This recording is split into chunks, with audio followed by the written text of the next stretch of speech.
Mwaramutse. Tariki 29 z'ukwezi kwa gatanu umwaka wa 2026. Tuvuge ko Iran noneho iciye agasuzuguro. Burya Iran ni ikivuga ibintu mujye mubyumvisha amatwi yombi, maze mbere yo kubihakana mutegereze icyo gihe gusa kigere.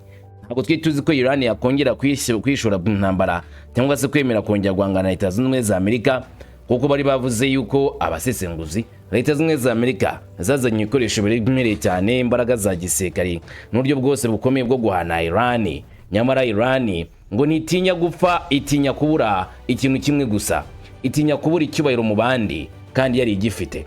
Irarwana mpaka muyubashye kuko rimwe mwayishotoye. Iran yongeye gukora mu mvuto, yongeye gukora igikorwa kiremereye, yihurira kuri Leta Zunze Ubumwe za Amerika. Leta Zunze Ubumwe za Amerika zagabye igitero muri gace ka Bars ko mu majyepfo ya Iran, maze barahibasira barasafi ikibuga cy'indege.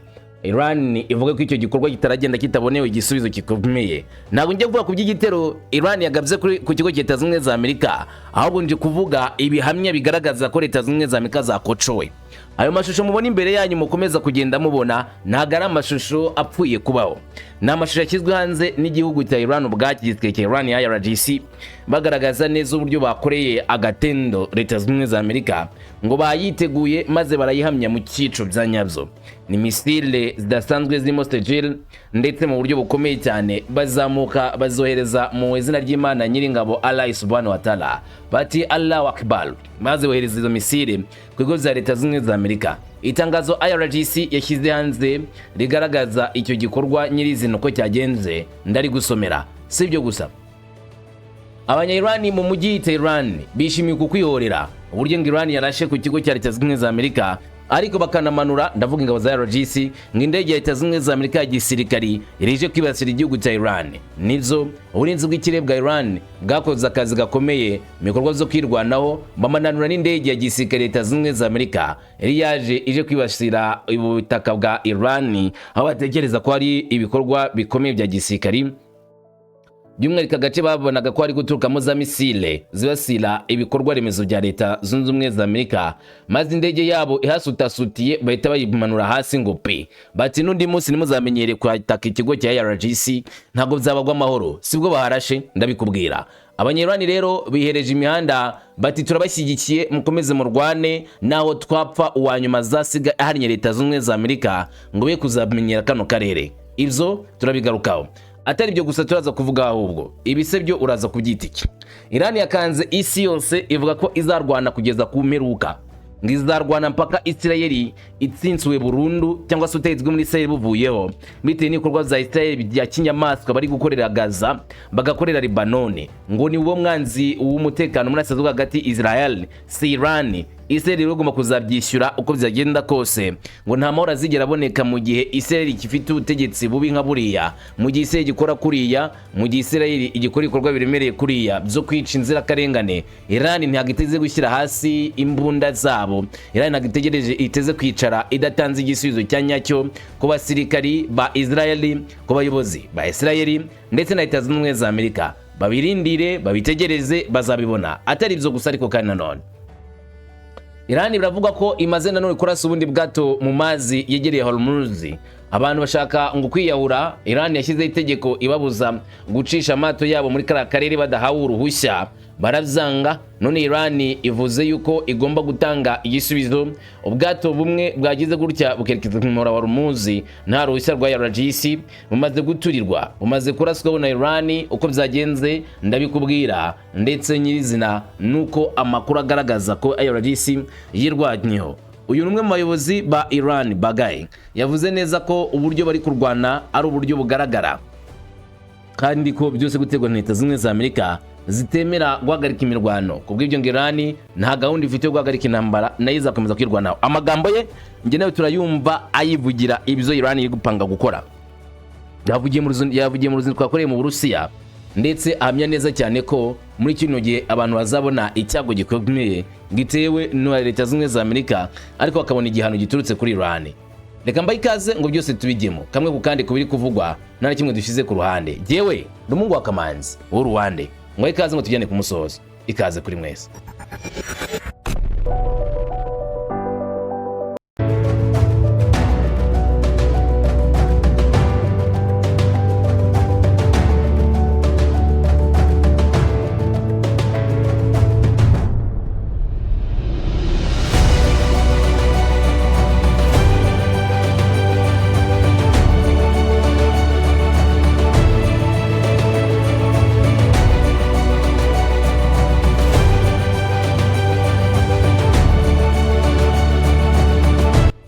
Reka duhere ku mirongo y'imbere ku rugamba.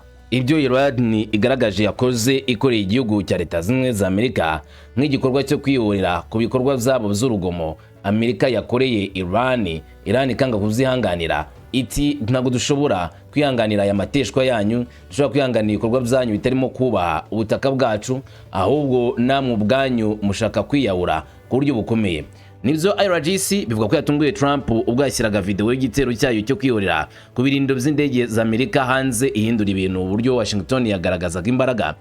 Kuri kamera igitero cya misile cya Morshaba cyagaragajwe mu kirere uko cyahagurutse bitewe no kwihorera ku bitero bya Amerika byagabwe kuri Bandar Abbas, byohereza ubutumwa bwumvikana ko Iran irimo kwihorera cyane. Kuwait yahanganye n'ubushyuhe kubera kwemerera ingabo za Amerika gukoresha ubutaka bwayo mu gutera Iran. Ibikaba byarazamuye ibibazo bikomeye ku ngaruka zo kwakira ibikorwa bikomeye cyane byo kwihorera kwa Iran ku birindiro bya Leta Zunze za Amerika indani muri Kuwait. IRGC muri Iran ivuga ko yashyize agaragara rero iyi video yerekana uko yakoze igitero cyo kwirwanaho kuri Leta Zunze za Amerika ku gisirikare cyabo ikoresheje amashusho kugira ngo igaragaze uko yiteguye no gukomeza kwihorera. Nkuko IRGC ibivuga, ingabo zayo zagabye igitero ku bindiro by'ingabo za Amerika mu buryo butaziguye nyuma y'igitero cy'abanyamerika cyagabwe hafi ya Bandar Abbas. Zivuga ko icyo gikorwa ari igitero cyo kwisubira cyangwa se guha isomo abanzi babo.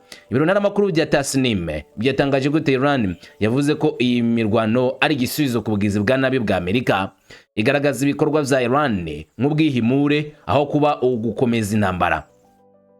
Televiziyo ya Press TV yatangaje ko iyi ntambara cyangwa se iyi mirwano yatangajwe mu itangazo ryashyizwe agaragara na IRGC, ryagaragaje impamvu z'iryo tsinda, uburyo bagomba gukoramo icyo gitero, kandi bagerageza gusobanura icyo gikorwa nk'igisubizo gipimwe kandi kigambiriwe aho kuba ukongera amavuta mu muriro cyangwa se gukomeza amakimbirane. Ngo icyo bakoze ni ugukora igitero kiremereye kuri Leta Zunze za Amerika nk'igisubizo gikwiriye.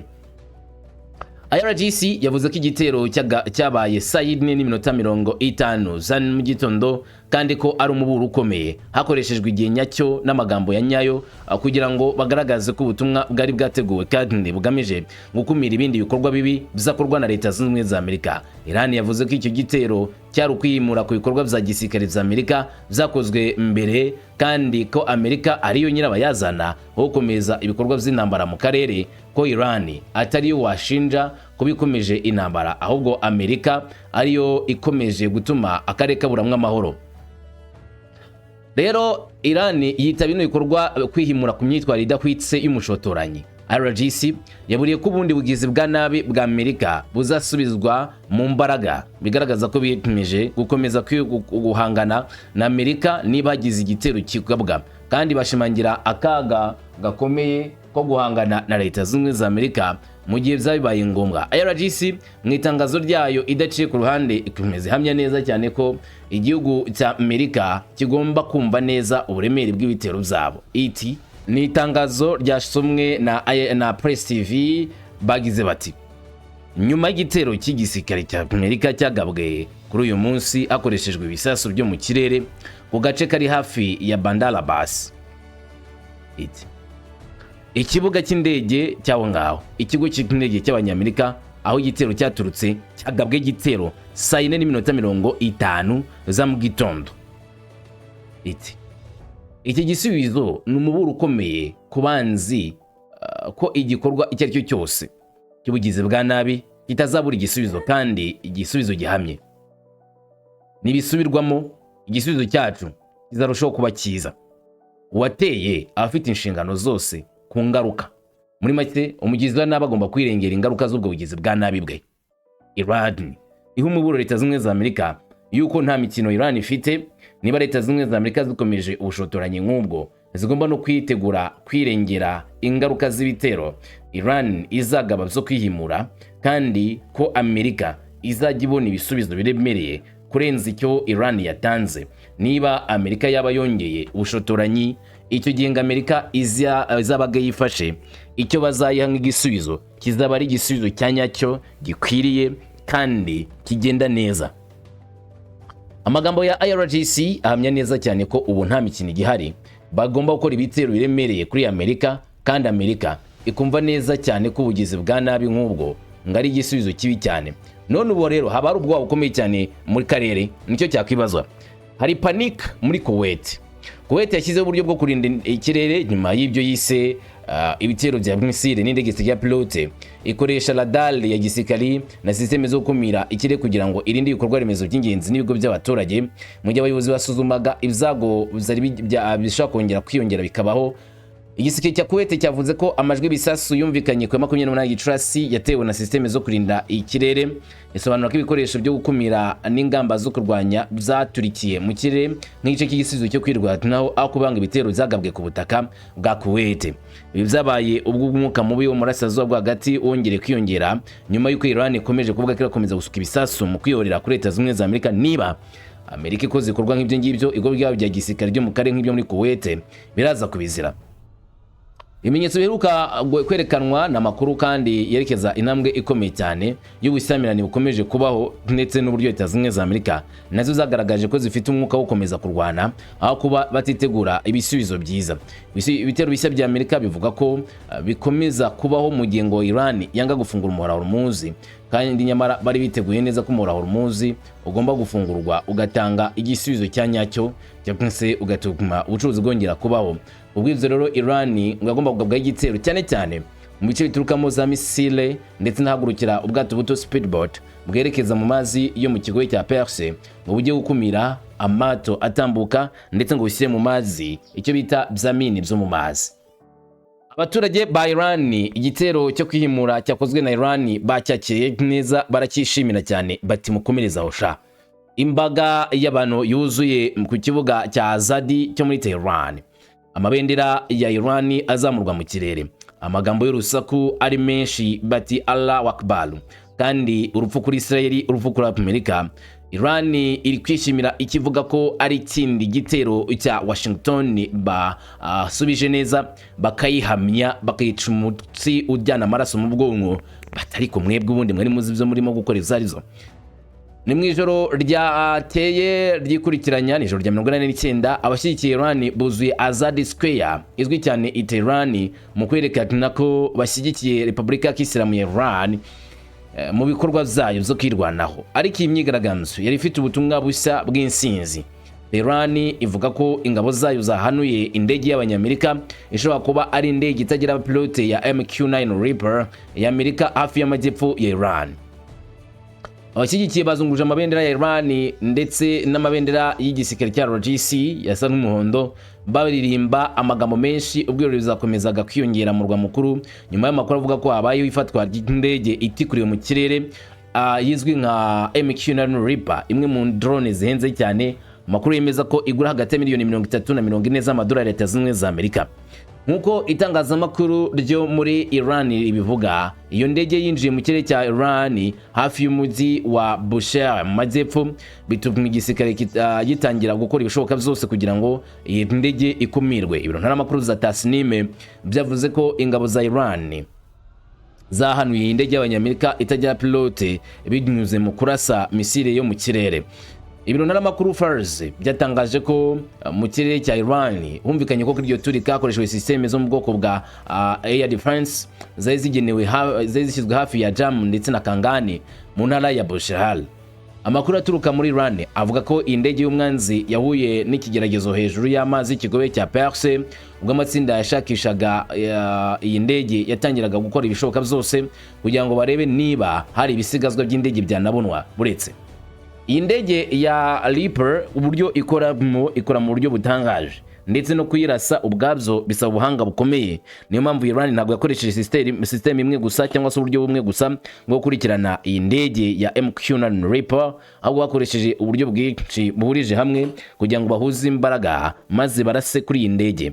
Nibyo byarakozwe maze indege barayigotagota inguni zose basa nk'abari kwisukaho urufaya. Hanyuma indege iracanganyikirwa, abayitwara nabo bamera nk'ababonye icyago mu ntekerezo zabo bati twabo twagiye twarigenje niho twabona ikumirwa cyangwa se izengurukwa rimeze gutya. Indege birabacanga barayiturira.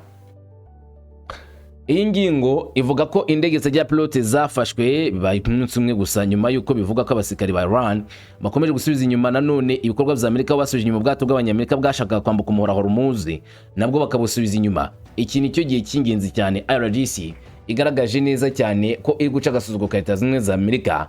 Ubu ni bwato bwasha guca mu muhora Hormuz ngo bwambukiranye bujye muri Iran cyangwa se bujye guhagarika ingabo za Iran, ariko nanone Iran aho ngaho nayo yitwara neza, ubwati busubiza inyuma birangira indege yabo ya MQ-9 Reaper itikuwe. Niyo mpamvu ubona abaturage muri Tehran bishimira insinzi, bati biracyagaragara neza cyane ko IRGC yagaze bwuma ishobora kurwana kandi igatsinda, ifite uburyo bw'imirwanire bugezweho kandi ifite uburyo bwo kurinda abasivile. Ibi byugira gutera akanyabugabo nanone IRGC yuko ishyigikiwe n'abaturage. Mucyo bwana Donald Trump yatangizaga igitero yibwiraga yuko agiye gufasha abanyarwanda, maze abanyarwanda bakazivumburira ubutegetsi bwabo, bagahita bavuka icyitwa civil war, intambara y'abaturage mu gihugu. Yabaye nk'uri gusetsa umukara, maze asa nkaho nanone avugira mu matwi y'igihongore kitumva.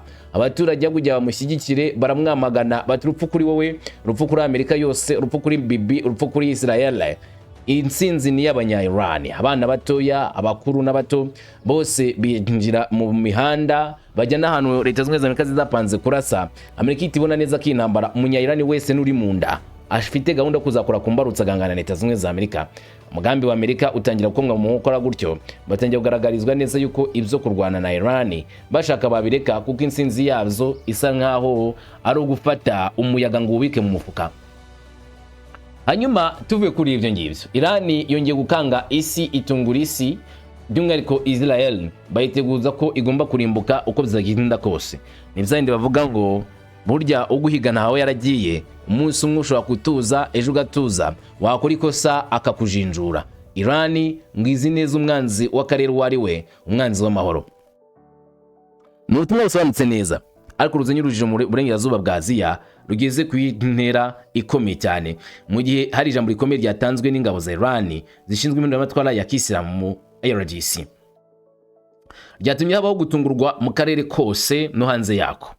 Utirihe mu itangazo rikomeye, IRGC yamaganye ibitero by'indege za Israeli biherutse kubera i Gaza, ivuga ko atari igikorwa cy'ubugizi bwa nabi gusa, ahubwo ko ari kimwe mu byo ivuga ko ari ubukangurambaga burebure kandi bw'urugomo ubuyobozi n'abasivile ba Palestine.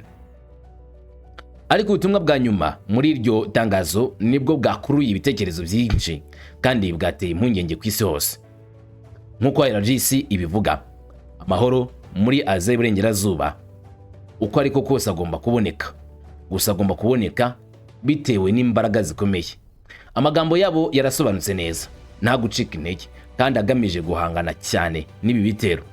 Baburiye ko akarere katazahura n'ituze cyangwa katazabona amahoro cyangwa umutekano usesuye keretse mu magambo yabo bwite uko bavuze ngo ubutegetsi bwa Israeli bumaze gukurwaho burundu. Kuva n'ubutegetsi bwa Israeli burundu niho umutekano w'Uburengerazuba bwa Aziya.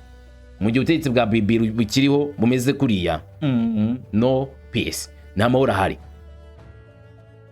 Iri tangazo ryaje nanone risubiza iyicwa ry'abayobozi bakuru bo muri Hamas muri Gaza, barimo Muhammad Audehi wishwe hamwe n'umugore we n'abana babo batatu mu gitero cy'indege cya Israeli mu mujyi wa Gaza.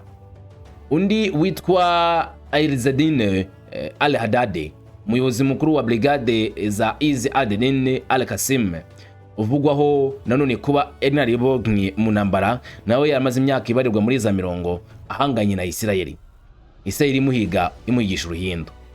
IRGC yamaganye nanone ubwicanyi nk'ubwo bugome kandi bwagambiriwe, ishinja Israeli icyo yise imyitwarire y'ubugizi bwa nabi yangiza. IRGC yavuze ko ibitero nk'ibi aho kugira ngo bitume ibikorwa byo kurwanya imirwano bigabanuka, bizakongera imbaraga kandi mu gufata ibyemezo ndetse no kwitegura intambara yeruye kuri Israeli no kuzamura amakimbirane mu karere kose. Ku ruhande rwa Israeli hohemejwe ko ubuyobozi bwa gisirikare bwa Hamas bwibasiriwe koko, ivuga ko ibikorwa bigamije gukuraho abayobozi ba Hamas b'ingenzi ari iby'ingenzi cyane bakora muri ino bitero. Ariko igisubizo cya IRGC cyagaragaje ibintu mu buryo butandukanye cyane, kigaragaza ubwicanyi nk'ikimenyetso cy'icyo yisuka nk'amaga bukomeje bwo kurwanya inyeshyamba za Palestine cyangwa se umutwe w'intagondwa wa Hamas, ariko bamwe bavuga ko ari ingabo zishinzwe kurinda umutekano w'abaturage tanabita intagondwa. iryo tangazo ryashimangiye ko ubwicanyi bwose buri gitero cyose na buri gutera hejuru bikomeza gusa icyo bise nanone gukomeza urugamba kugeza igihe Palestina na Al-Quds bibohowe byose. IRGC yanagabye igitero gikomeye cya politiki kuri Washington n'inshuti zayo, inenga inkunga imaze igihe kirekire y'ibihugu by'uburengerazuba baha igihugu cya Isirayeli, igihugu bita igihugu cy'abicanyi, igihugu kitita ku burenganzira bwa muntu, maze IRGC ivuga yuko ibyo ngibyo bidakwiriye. Yatesheje agaciro gahunda zo kugarura amahoro zizatanzwe mu karere, harimo na gahunda zizatangajwe na Perezida wa Amerika Donald Trump, ivuga ko zidafite icyo zivuze kandi magambo yayo zubatswe ku mvururu, agahato n'umutekano muke. Nk'uko itangazo ribivuga, ibitekerezo nk'ibyo ntibihagarariye amahoro na gato, ahubwo bigaragaza gukomeza amakimbirane hifashishijwe irindi zina Hamas. IRGC yakomeje kandi gushinja za guverinoma z'ibihugu by'uburengerazuba kwirengagiza ibyo yise ibikorwa bya gisirikare bya Israeli mu myaka myinshi ishize bikiriho. Ivuga ko ibi byagaragaje ukuvuguruzanya mu birego by'uburengerazuba, kurenganzira bwa muntu ku isi yose, ndetse n'ibijyanye na diplomasi mpuzamahanga. IRGC yavuze ko ukuri kw'ibintu kuri ubu ngubu kwahindutse, gukeka impangwa kandi ko ibitekerezo by'isi yose birimo guhinduka mu buryo budashobora gusubizwa inyuma. Iri tangazo ryasojwe ryemeza ko Iran ishyigikiye icyo yise umurongo w'ingufu n'umuhate wayo wo kurwanya ko Isirayeli iri muri ako karere ikomeza kubaho. Itangaje ko urugamba ruzakomeza mu buryo bwa politiki, mu bitekerezo no mu gisirikare kugeza igihe icyo yita uturere twigaruriwe tuzogira kubohorwa tugasubira mu maboko ya Gaza cyangwa se ya Hamas. Mu gihe kandi ako karere ngo kabikurikiranira hafi, ikibazo kimwe ubu ngubu kiri kubazwa ku isi yose ni iki: ese iki ni ikindi kimenyetso kizamuka ry'intambara hagati ya Iran ndetse na leta ya Tel Aviv, na kandi kaga gashobora kongera gutangira bundi bushya, noneho Iran kinjira mu ntambara mu buryo bwa nyabwo? Uravuze ngo nanjye ni ntago mbizi, ahubwo iminsi iri imbere ibihatse byinshi. Gusa Iran ivuga yuko umwanzi agomba kwishyura ikiguzi gikomeye cyane. Ubu bwato se barashe baburasiye hehe? Ndavuga ubwato bivuga yuko leta Iran yarashe mu kigobe cya Perse ku muhora Hormuz. Mbaza ngo byagenze gute? Amasasu y'umuburo, ibisasu, urujijo hafi y'imwe mu nzira z'ingenzi cyane ku isi, Strait of Hormuz. Iran ivuga ko ingabo zabo zatangiye kurasa hafi y'uruzitiro rwa Hormuz nyuma y'uko ubwato burenze ku mategeko agenga inzira. Abayobozi ba gisirikari ba Iran bihutiye gusobanura amakuru y'ibisasu n'amajwi yumvikanye akomeye mu majyepfo ya Iran. Nk'uko ibiro bikuru by'ingabo za Iran bivuga, nta kintu na kimwe cyaturikijwe i Bandar Abbas, ahubwo bivuga ko ayo majwi yaturutse mu nyanja mu gihe cyo gutera amasasu ajyanye n'uburinzi yatanzwe ku bwato hafi y'umugezi wa Hormuz. Itangazamakuru ryo muri Iran ryavuze ko ubwato bune bwagerageje kunyura muri uwo muhora nta bufatanye cyangwa se nta ruhushya bahawe n'ingabo za Iran. Mu gusubiza, ingabo za Iran bivuga ko zarashe amasasu yo kuburira, bituma havugwa ibikorwa bya gisirikare mu karere k'ikigobe. Biro ntaramakuru bifitanye isano na leta byanahuje amajwi atandukanye mu majyepfo ya Iran n'amajwi y'ingabo zirwanira mu kirere ndetse n'ibikorwa bya misile bituruka ahantu ha gisirikari mu majyepfo.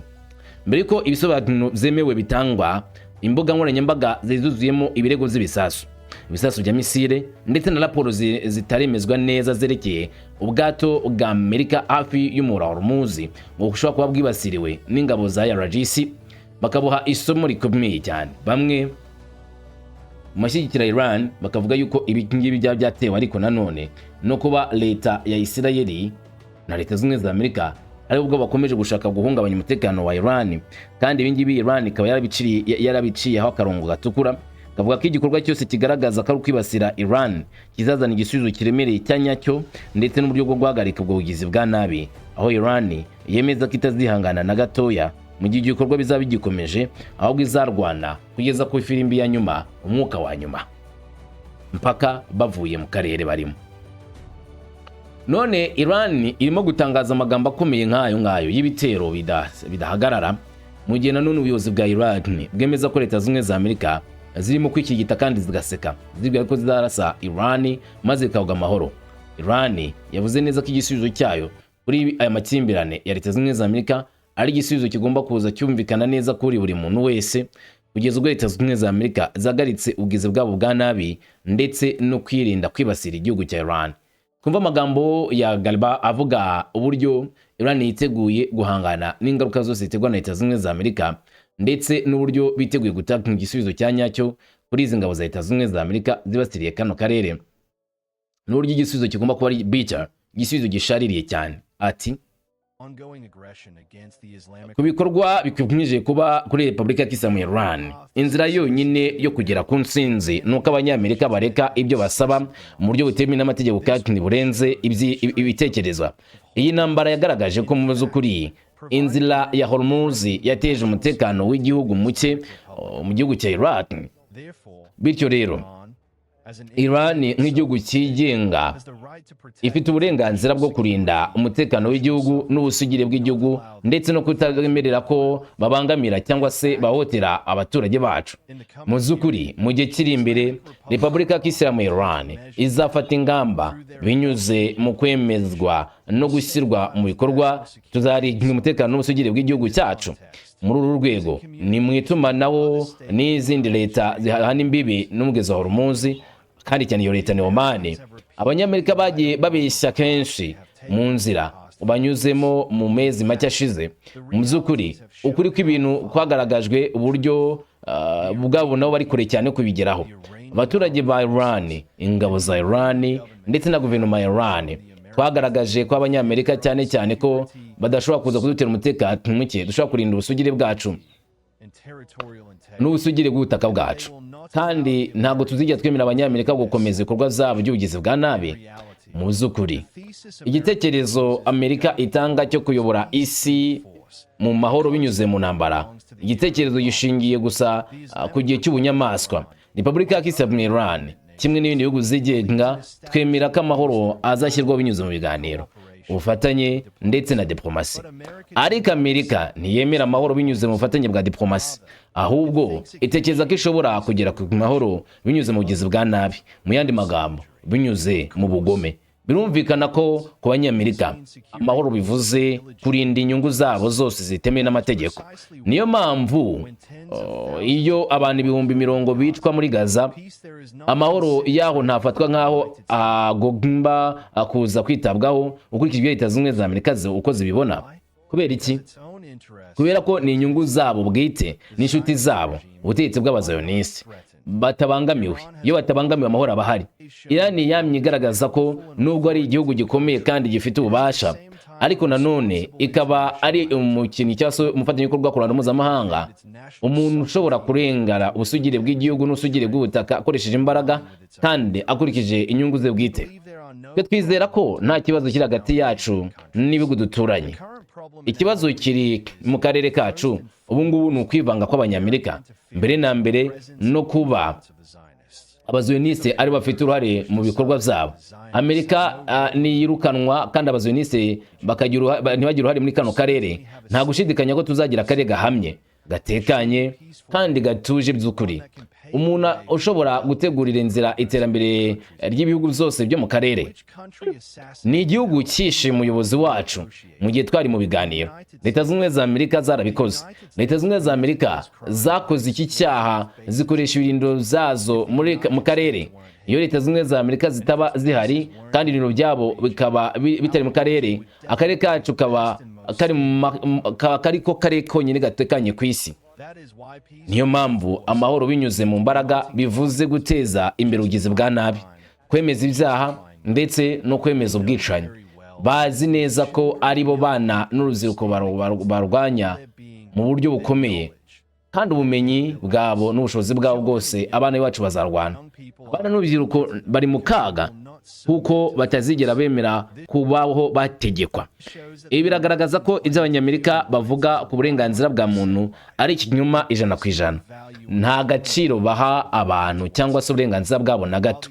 Nubwo abana b'inzirakarengane b'iminabo bari bafite uburenganzira bwo kubaho kandi base na ba nyina bari bafite icyizere cy'ejo hazaza habo, Abanyamerika b'abagome b'abanyabyaha babishe nkana barasaye ibisasu byinshi. Igihugu cya Iran ntikizigera kibagirwa ubugizi bwa nabi bw'abanyamerika, kandi igihugu cyacu gikomeje kuzaryoza abagizi ba nabi ibi byaha by'ubukozi bw'ibibi byabaye ku butaka bwacu. Iki cyaha ntikizibagiranwa cyangwa ngo wenda tukirengagije, ahubwo abanyamerika bagomba gushyikirizwa ubutabera, kandi uburenganzira bwemewe n'amategeko bw'igihugu cya Iran bugasubizwa. Aya n'amagambo y'umwe mu bayobozi ba Iran ahamya neza cyane ko Iran yiteguye kuryoza Leta Zunze za Amerika buri bugizi bwa nabi bwose Amerika ikorera isi. Iran ikavuga yuko Leta Zunze za Amerika ibeshya isi ngo yita ku burenganzira bwa muntu, ngo byahebyo kajya kari bo bicanyi ba mbere ku isi, kari bo bakora ibyaha bikomeye, kari bo bagome tuzi, kari bo banyabyaha ba mbere. Nanjye nimba ari gutya bimeze se wa mugani, ubu Iran barumva bazayiturisha cyangwa se Iran barumva bazayireka cyangwa se izabareka yo ubwayo maze bagakora ibyo bashaka, n'ubundi ngo ntayihagaze, yarwana itarwana Amerika ishatse gukora ubugome irabukora. Kubwo ibyo rero bazemera gupfa ari abarwanyi aho gupfa nk'imbwa. Nanjye iminsi iri imbere hatse byinshi, kandi nzaguha amakuru y'ibizaba bigezweho. Ujye ukomeza kubana natwe buri munsi, uri inshuti nziza. Amahoro, imisha n'amahirwe ibe kuri wowe. Salam and shalom.